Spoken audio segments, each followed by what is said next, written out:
Welcome to Grace Today, a daily blog designed to encourage you and equip you with the Word of God. Let's begin. On today's episode, we're going to look at the book of Joshua. Now, Joshua is the first of what is called the former prophets, or sometimes the historical books. In Jewish traditions, they're considered the former prophets, but these are the historical writings of Israel, the nation, after the Pentateuch. So the Pentateuch is often referred to as the Torah in Jewish tradition, and these would be the former prophets. But we really get into Israel's history post-Moses, post the Exodus generation dying off and the Pentateuch. So how do we understand the book of Joshua? Well, first, let me give you its purpose.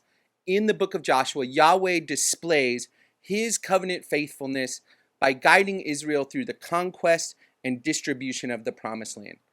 Yahweh displays his covenant faithfulness by guiding Israel through the conquest and distribution of the promised land. And really, you can divide that book along those two lines, conquest and distribution. So in the first 12 chapters, we have the conquest of the promised land. We have them crossing into the land in that description, and then we have the series of battles in which they have conquest over the promised land.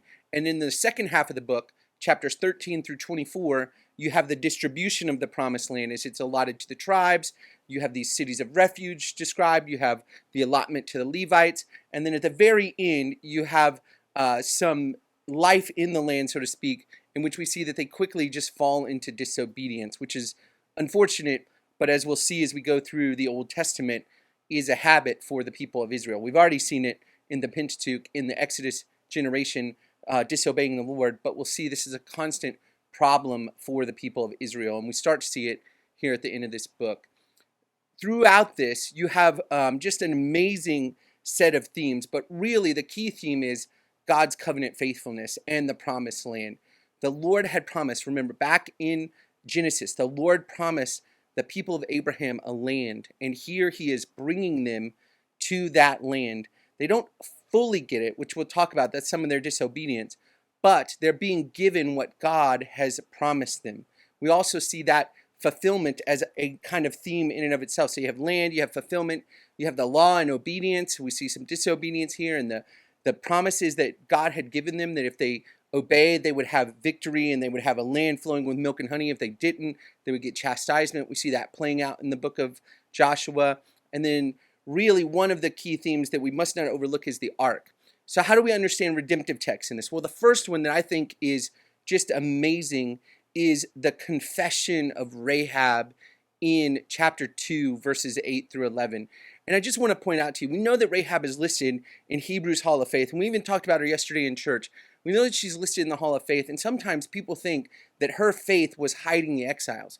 No, her faith is when the people come and she says, we have heard about your God and what he did in Egypt. And we know that your God is the Lord and he has given you this land. And so she shows her faith by hiding the exiles. But her faith is based on what she had heard about the Lord and had trusted in. And really, that's an amazing thing because we see it lead directly to her being saved in the battle. So there's a clear picture of redemption there in Rahab's kind of confession, or you might say statement of faith in the Lord based on what she had heard about him, and then that leads directly to her salvation, being saved in that battle.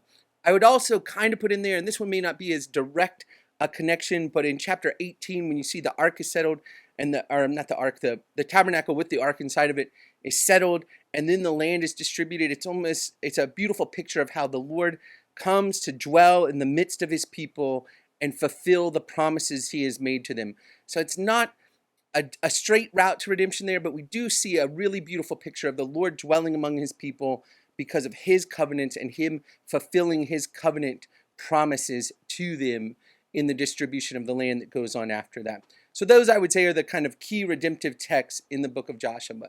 But no, Joshua is all about conquest and distribution of the land, and the key thing that points us to is God's faithfulness to his covenants. He had promised the people a land, and even though that Exodus generation was disobedient and did not see it, he was still true to his promises and bringing the people into the land and distributing it among the tribes of Israel. Great book for viewing God's covenant faithfulness. I hope this encourages you today, and I hope when you read the book of Joshua, you'll read it with just fresh eyes, knowing the big picture. I love you, Grace Community. I'm praying for you. Have a great day. Thanks for tuning in to the Grace Today vlog. For more information on Grace Community Baptist Church in Elgin, Texas, or how you can support this ministry, check out the links in the description below. See you tomorrow.